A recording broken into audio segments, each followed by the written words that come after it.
Jason Wade, president of Southampton Rangers. It would appear that the Southampton Rangers and the Bermuda Football Association are on a collision course after finding out that, or getting information that Southampton Rangers have been booted out or kicked out of the FA Cup, which the draw is scheduled for tomorrow. Can you shed some light on what has transpired thus far? So at the beginning of the season, our corporate sponsor pulled out, and for our registration fees. So we had a $3,400 registration fee along with our player transfers that we had to pay. We went to the BFA before the deadline, and we asked them if we could do a payment plan. They, along with their treasurer and the financial controller of the BFA, outlined a payment plan that we were happy with and they were happy with, in which on the payment plan it had that as long as we maintained our payment plan, no sanctions would be given. So that's along with what's happened for many years with many clubs on the island. So we met our first payment, which was on September the 25th, and we received a letter on October the 1st saying that we would be deducted a point and given kicked out of the FA Cup. I immediately called the general secretary of the BFA, and he said to us to just pay the fee. So we paid half of the remaining fee, and then we obtained the contract that the BFA created for us. And on that contract, because we didn't have a copy of it, they just told us to hand in our signed part. And once we went and obtained it, it said that we in fact didn't have to pay all of it up front, is that we had maintained our agreement. And so we contacted General Secretary again, and he said, all right, hold off, don't send the rest of the payment, and we'll deal with it after the Mexico game, because this was the week of the Mexico game. We didn't receive correspondence until the middle of October from the BFA saying that the letter that the treasurer, Kim Richards, had created was unconstitutional. So then we said, all right, well, you created a letter that was unconstitutional. We did not know it was unconstitutional.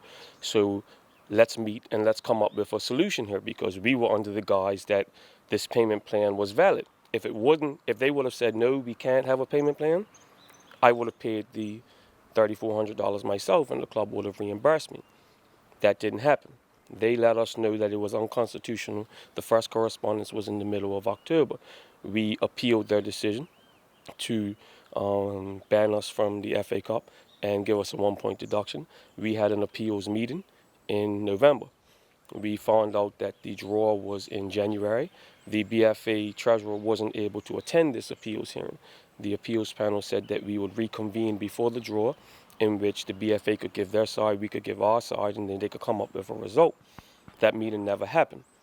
That's why you can see that I'm still upset, because we received an email at 4 o'clock on Friday afternoon saying that the draw was going to take place on Tuesday. I immediately sent a message to the president, the general secretary of the BFA, letting them know that we hadn't received any conclusion to the issue. They then sent an email back 2 hours later saying that the appeals panel had met on Wednesday the 8th, and they had decided to uphold the 1-point deduction and the kicking out of the FA Cup. So for us, we feel like it's unjust. It's unjust because we would have had the payment paid if they would have said, no, you can't do a payment plan. It was that simple. And the club would have paid me back. I would have gone down there and paid it myself, and the club would have paid me back. But that didn't happen. They agreed to this payment plan. We have the signed contract. We have all the email correspondence, and we have the WhatsApp message correspondence going back and forth. So they're taking this hardline stance. We have now taken the matter to the Alternative Dispute Tribunal, in which they have our appeal, and hopefully they'll hear us either tonight or tomorrow, in which we can get in front of a non-biased panel in which they can see both sides of the story, because that's all we wanted from jump. All we wanted from jump was to meet with the BFA together and look at the documents that were created, but they don't want to do that. They don't want to do that, so we have to take it to the Alternative Disputes Tribunal. One might say, if it was unconstitutional, why not just go ahead and pay it before you got to that letter of agreements or? So we didn't know that it was unconstitutional until October the 13th. They didn't let us know that it was unconstitutional until October the 13th. It was 13th or 14th. We have the email trails. So all this time, all we were told was just to pay it.